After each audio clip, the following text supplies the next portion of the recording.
Okay, good morning. Everyone seems to be here around the same time, so we'll start momentarily to get settled. Good morning. Good morning, Rabbi Grossman. Good morning. Curly, look at your curls. Look at your curls.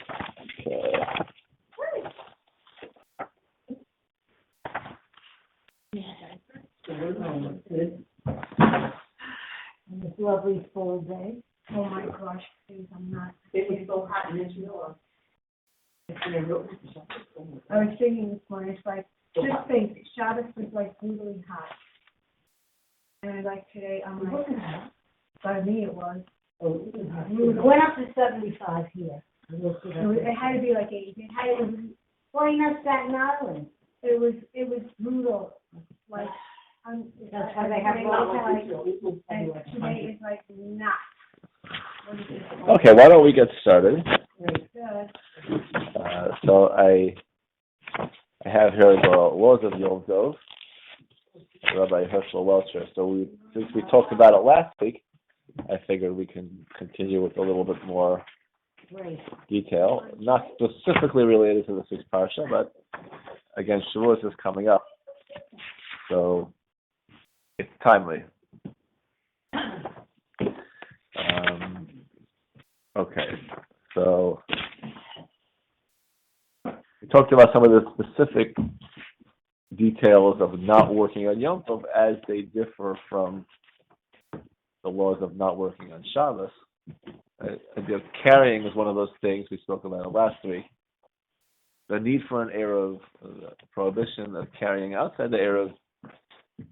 So it exists on Yom Tov, but it's the type of work which is considered within the category of food related. And as we discussed last week, when an activity is food related, it doesn't have to actually be for food. It can be for some other need. Like if you're going out for a walk and you want to take a book to read in the park, that's considered carrying as a food related activity. You're not going to eat the book, you're going to read the book, but it's something you're going to enjoy or use. So sitter, you want to say tashlach, you're going to bring the machzor to say tashlach, you got to carry the lulav to shake the lulav. Those are all permitted because they're activities for that day. What's not permitted is to do something for the next day, or even for that night, which is considered the next day. So if you're bringing candles to light when you get home, because you can, say you ran out of candles, so you want to borrow candles from your neighbor to light for the second night of Yom Tov, that would not be okay because that's the next day. You'd have to wait till the nighttime and then go over to the neighbor and borrow the candles. Right. Yeah. We don't take bread with us to Tashla. Right. Is that, even though it's a food, because it's not a mitzvah? So, I was going to say, first of all, I think that it is not clear whether there's a source for putting bread in the water by Tashlach. There's a couple of issues. One is carrying not for the purpose of Yom Tov. If throwing bread into the water isn't really a thing, then it really isn't the purpose. There's also, I think, a bigger prohibition of, well, not bigger, but feeding animals that aren't yours. You can feed animals that are yours. You're not supposed to feed animals that aren't yours. And you don't, presumably the fish aren't yours, unless you're doing tashlach in your own goldfish pond, in your own estate. We spoke about it last week also. It's an interesting thing. I always found it a little perplexing, but you're not allowed to burn chametz, even if you find chametz on Pesach in your house, and you'd say, well, that's something, why is that worse than carrying a lulav, which is a mitzvah on Sukkot? Why shouldn't burning chametz? But apparently the burning of the chametz is not considered something for me. It's not something that I need. It's an obligation that I have. And if I am doing my best to get rid of it at my earliest convenience, again, that was the whole discussion about chametz. It just illustrates the fact that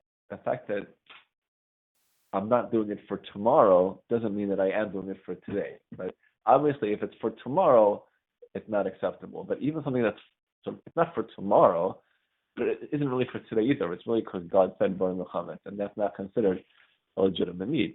The other thing then you would put the chemical on or whatever you need to do. so that's what we would say today. That's actually not even what it mentions in Shulchan Aruch. It says just put a bowl over it, turn a basin upside down and wait till Chol Moed. So that, it's a strange thing. How can you have chametz in your house? So some say he's referring to what would be the standard situation for all of us, that you already said Kol Chamira. You've already done what, from the Torah perspective, is adequate, that you don't own the chametz. So at this point, it's only a rabbinic prohibition. Largely, they were concerned about that they don't want you to eat it inadvertently. So you put something over it, put a bucket over it.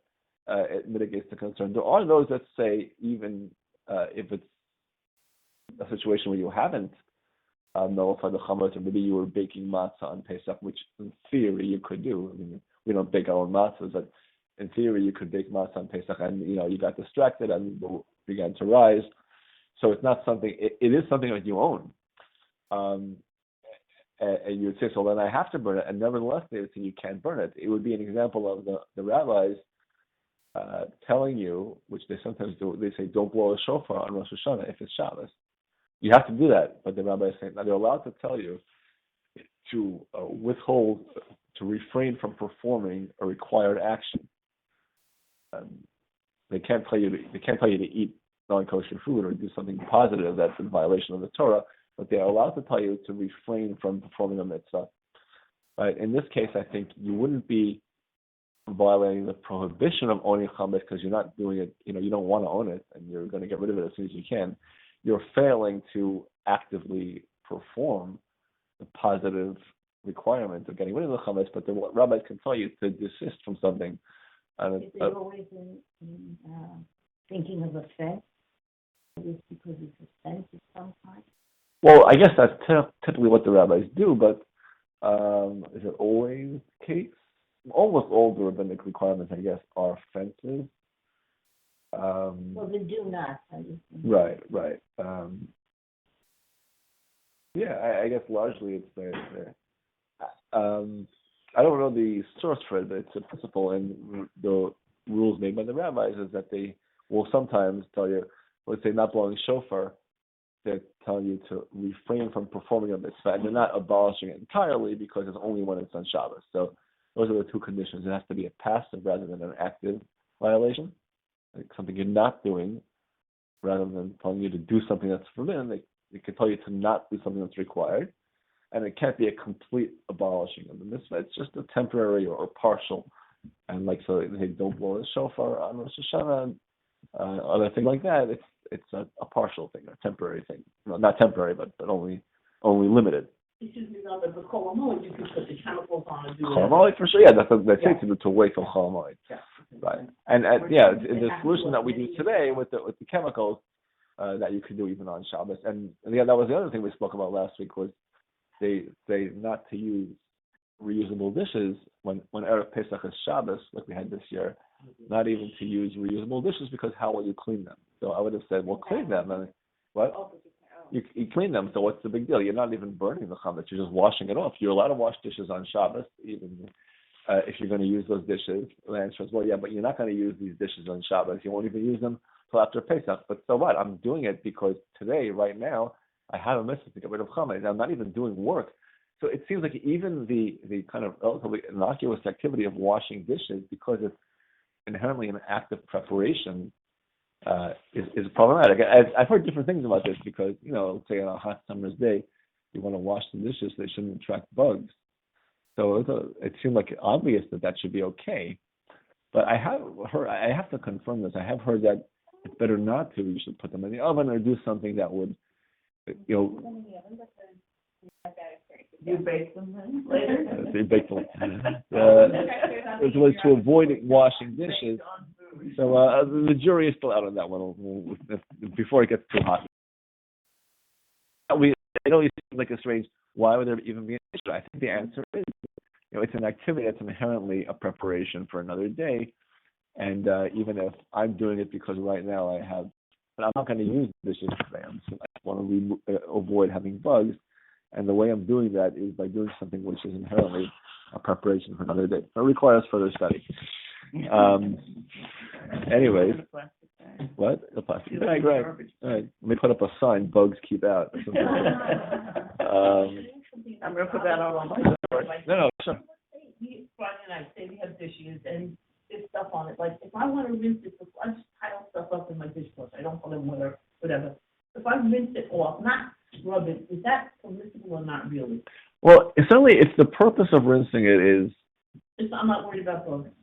so then, yeah, it's something that should be avoided. There is a rule, which it's not so concrete, but the rule is things that are kind of, well, there's two rules. One is that things that are meant to prevent loss are permitted. So if, in theory, if the dirt would become so crusted on that it would be, impossible or hard to remove, there might be because you don't want your dishes to get ruined. That once they feel that. The other thing would be things that are kind of sort of automatic. Let's say, to give the example, putting food back in the fridge after your meal. So one reason you're allowed to do it is because you don't want it to spoil, and that would cause you a financial loss. You're not required to have all the food get ruined, just because you don't want to. So putting it, but let's say it's not going to get ruined. So I have a bottle of drinking water. I took it out of the fridge, poured myself a glass. I have to just put it on the now I can't put it back in the fridge. So certain things are just considered so much a part of daily life and just automatic. Let's say I drop a tissue on the floor. Can I pick it up and throw it in the garbage? Well, you're not going to be using this room. Let's say I'm in my bedroom.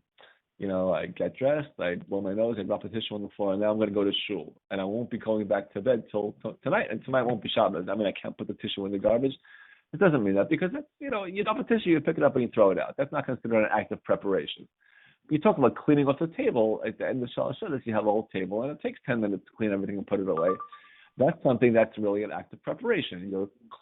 That shouldn't be done. Now, if you're using the room, it's 6:00 p.m., and sunset is not till 8, and you're going to be sitting around and talking with your friends or studying and you want it to be clean. That's something else. That's for Shabbos. I'm not preparing, but typically Shalosh Shabbos, say in shul, right? The men eat Shalosh Shabbos, they daven Marav and they go home. So if you want to clean from Shalosh Shabbos, do it after Marav when Shabbos is over. Doing it before Marav when Shabbos is not over, not really okay. But if I just took a bottle of Coke out of the fridge and poured myself a cup and I want to put it back, that's not considered an act of preparation. So, sometimes I'd say you'll slice so in terms of the washing of the dishes, that's not, when the meal is over, dropping your plate in the sink is not really an act of preparation. Rinsing it off already gets, questionable. It'd be better not to. I think one thing they suggest is if you have a basin of water, and you drop the dishes into the basin, you haven't really done anything. You're putting them down somewhere, just put them in the basin. Fill the basin before Shabbos. If you were planning to use the same dishes, I don't know does it matter if you happen to have more dishes this year? But you want to, can you use the same dishes from Friday night to Shabbos lunch? So I once heard that that's okay. It was many years ago. I did hear that once. I'll try to double check that and confirm it. But I do remember hearing that you're not required to. It's not like, again, we talked about cooking on Yom Tov. You can't cook if you already have cooked food. You don't have a license to cook more food if you don't really need it. That's because cooking is a form of work, and it's not permitted unless you need it. But this is an act of preparation. If I'm going to use it today, it's not an act of preparation. Well, why don't you use those? And what's your business why I don't use those? I'm using these, and I'm washing them to use it. Wash Friday night to use Shabbos lunch. Yeah, I believe so. If you don't have a basin of water beforehand, right? You put the dishes in the sink, and when you wash or whatever, that the water's going to go on that. Yes, you're washing your hands. Right.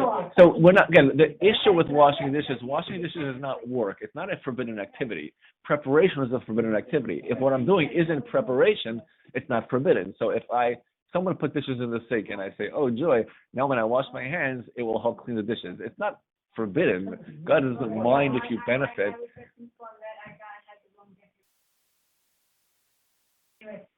It is, no, you have the right definition of secretion, but Secretion, no, that's what I'm. Secretion doesn't apply if it's something that's not actually forbidden. right. It's a secretion, but it's a permitted secretion because not. This is more lively than my Talmud classes.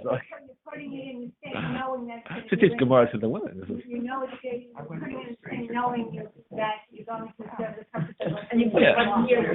Right. So again, if you you went to your dining room and then carried the dishes up 3 flights of stairs and put them in the bathroom sink because you know everyone's going to be using that sink, that would be. It's not the washing in the hands. It's the going out of your way to put the dishes in a place where they. Yeah, but it's not forbidden because it's not, again, if it's a natural place where you would put them anyways. Again, if it's something which is obvious and kind of very obvious and conscious, that's the problem. But if it's sort of natural and automatic, so putting dishes in the sink is what people do all the time. Now, if you never put dishes in the sink and you're doing it only, I don't know exactly, I don't know. I don't know if that matters. I'm not sure if your own personal practice matters, but putting dishes in the sink is certainly a normal thing that people do. Many, if not most people do. So doing it in that case would be it's not matter of course. I think I've also read, I'll try to confirm this as well, that even if you're actually filling up a basin of water for the dishes, if the purpose is, okay, not that the dishes will get ruined, but that if the dirt gets crusted on, it will become very difficult to wash them. So I simply want to prevent the dirt from caking on. So I'm not actually washing them in the sense of any positive preparation. I'm simply preventing the sort of inconvenient situation from developing. So that would be okay. It's the argument there would be that it's to prevent loss, or it's just not preparation at all because I'm not doing anything positive. I don't want to get myself into a bigger hole. It's bad enough I have dirty dishes. I don't need to have dirty dishes that are also encrusted. So I think it's one of those two arguments. I'll double check that as well, but I'm pretty sure. So in that sense, it would be okay. Again, in terms of, but if you're letting the water run on it in order to remove a layer of dirt to make it easier, that's already preparation. If you're putting them into a basin, you're not removing anything. You're just saying, at least the dirt will stay loose and won't get any more congealed than it already is. I think that's really the key. Okay, but we'll try to double check all these things for next week. On Yom Tov you can do the dishes. On Yom Tov you can do this, but again, only for that day. It doesn't help you in the sense of preparation being any easier. It's just that you want to use hot water. That's really the only virtue.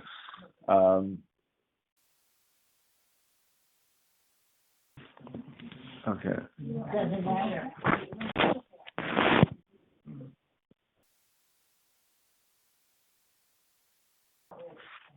Okay, so in terms of, let's see what it says over here in terms of cap. On Erev Yom Tov, and then I'm having guests by day, then can I do the dishes at night or not? Yeah, from night to the following day is not a problem. It's considered one day. There's no distinction, zero distinction within it. Right, lunch to dinner is right. It's a different day, assuming the dinner is at night. Right. Right. So okay. Just a little bit about carrying on Yom Tov.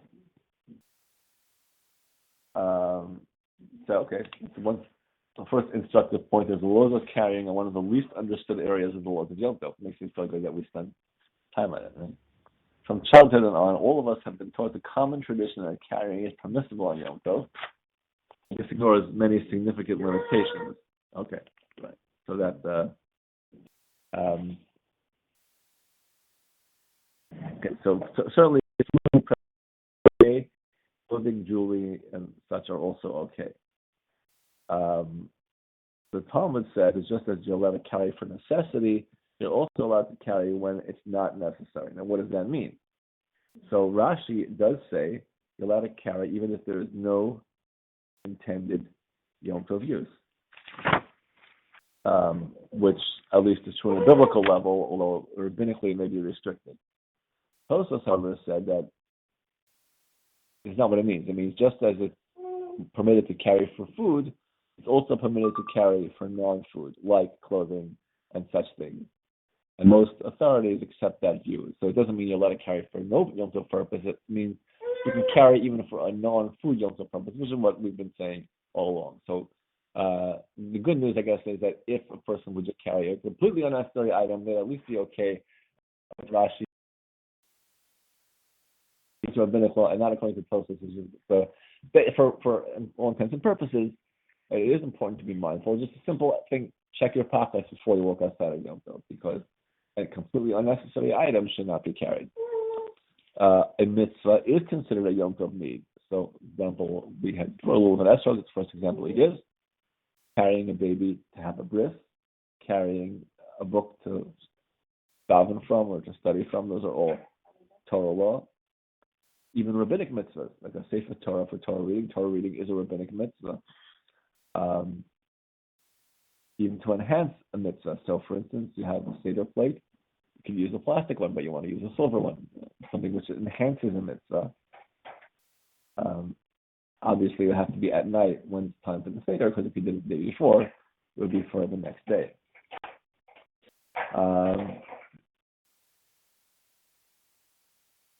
Even a person who's exempt, say a woman is not required to do lulav and esrog or even shofar, but if the purpose is carrying a shofar to blow for a woman, if she wants to do the mitzvah, permitted. Carrying a child is permitted for any purpose.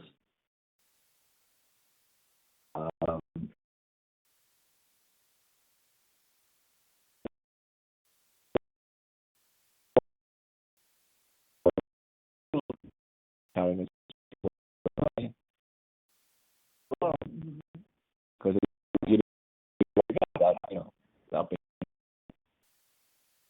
it expresses always your purpose why you carry a child. The child needs it or the parent needs it. What about for financial loss? That's a big controversy.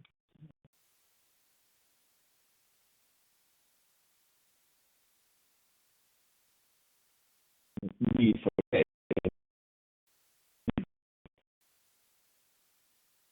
But if I don't do it, money.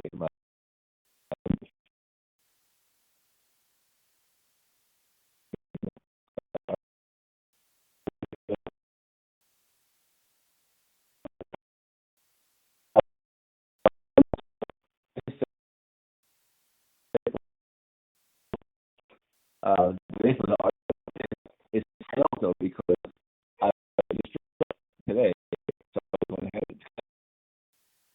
and was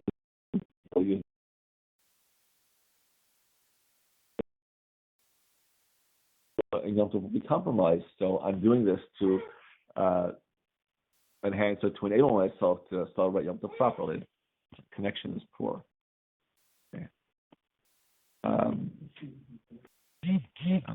Better. Okay. The phone, the sensitive phone. If I hold it too far away, it tends to not pick up the sound well. Okay. Yeah.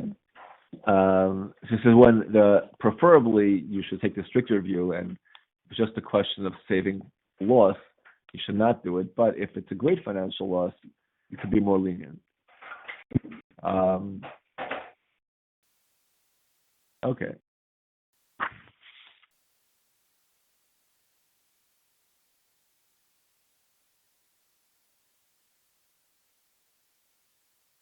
Also, it says if the financial loss also, preventing the loss also enables a mitzvah, that's another basis to be lenient. Right? So if it's a very great financial loss, that's the basis for leniency. Also, if there's a concern for a mitzvah. So, for example, a person takes a machzor to shul, and they're concerned about it being stolen. So, even if the concern of the machzor being stolen itself might be questionable, but you add to that the fact that the person may not bring it to shul in the first place if they know they can't bring it home again. So by taking the more lenient view, you're not only helping the person that take it home from shul once they brought it, but you're sort of facilitating bringing it in the first place. So that gives you a license to rely on that. Yeah, right. It's not. It's kind of like the sort of a form of that argument is used. Let's say a Hatzalah member drives to respond to a call. They drive on Shabbos, and then they drive back. Why do they drive back? Because if they don't drive back, they're going to hesitate about going next time. You get a call, 3 miles away, and you're stuck there for the rest of Shabbos. So it's not only are they allowed to, I think they're supposed to, because you can't say, well, I'd rather not rely on the leniency, because, are you going to guarantee that you won't hesitate for a second and a half next time? And maybe that second and a half will mean somebody's life. So how can you not rely on that leniency? How many ambulances are there? That's also true, right? The ambulance is needed to. That's another argument, right? But in terms of right. But the correlation to the case of the machzor is that it's purely the psychology of we allow certain things because if we don't allow them, then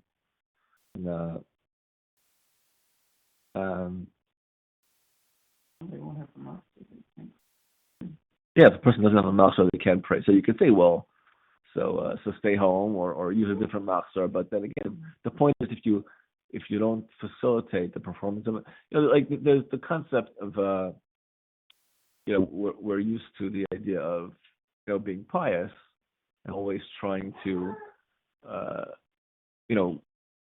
go to the strict as possible. But as you get a more sophisticated understanding of Torah, you realize that a lot of times it's not, the Mesilas Yesharim writes about this, to segue into the second part of the class, that in real life it's not so simple. Like it's sort of easy in a certain sense.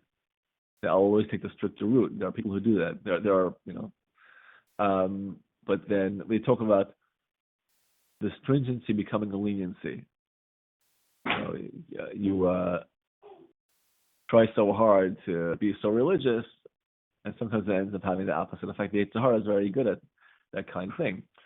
So in this kind of case, well, let's be strict, but sometimes there's certain areas of halacha where are more sort of prone in this regard. So, like let's say with kasher, say, all right, well, so be strict, so don't eat it, and we add chumras and chumras.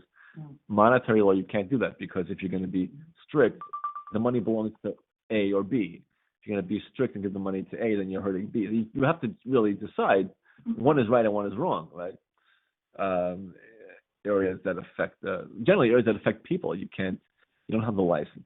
So in a certain sense, a rabbi always has to be in that position because you're not answering the question for yourself. You're answering it for somebody else, and you can't impose the standards that you think you want to, or that you think people should observe. You have to deal with the person's actual level of observance. And so there are areas of halacha in particular. So things like that. You have to decide. The rabbis had certain laws about converts, so they said we have to have the law this way because we don't want to discourage them from. They said, I think, for instance, a convert inherits the parent, the non-Jewish parent. So why? Because if they don't, then they're going to say this hasn't been a good decision for me because look, now I lost all that money. We don't want that to happen. So the rabbis are very aware of human nature. I heard a rabbi speak once on a recording, but he said that once he was a fairly young married, and they had some kind of shiloh in the middle of the night, and he called the rabbi, and the rabbi, that's what he told him the shiloh, and the rabbi said, he basically said, your wife asked you the shiloh, you didn't get upset at her, did you? Because you realize that if you did, then she's not going to ask you the shiloh next time. So you have to be very careful. Like, how come you're waking up now? You shouldn't have been so careless. You should have you chastise the person. Then the result might be not that they'll be more careful, but they'll be more careful not to ask you the question next time. And the Gemara says that a person shouldn't intimidate the members of their household because I think it says one of the rabbis from the Mishnah had that demeanor, I guess for a good reason, for good intentions, but they almost fed him non-kosher food once because they didn't want to tell him that something happened in the kitchen and they were, rather than to risk his wrath, which was well intentioned of it. It was meant to keep the people at a high standard of behavior. But obviously, I'm sure he had a good calculation, but they said it almost led to a tragedy because you have to be very, very careful. In life, you don't. I say a lot of times, but the answer is you never have the option of just saying, well, I don't know, let's just do this all the. There's nothing you can just do all the time and rely on the fact that it will be this. There's nothing that's safe because whatever. Again, the Yetzer Hara's job is to get us to make mistakes.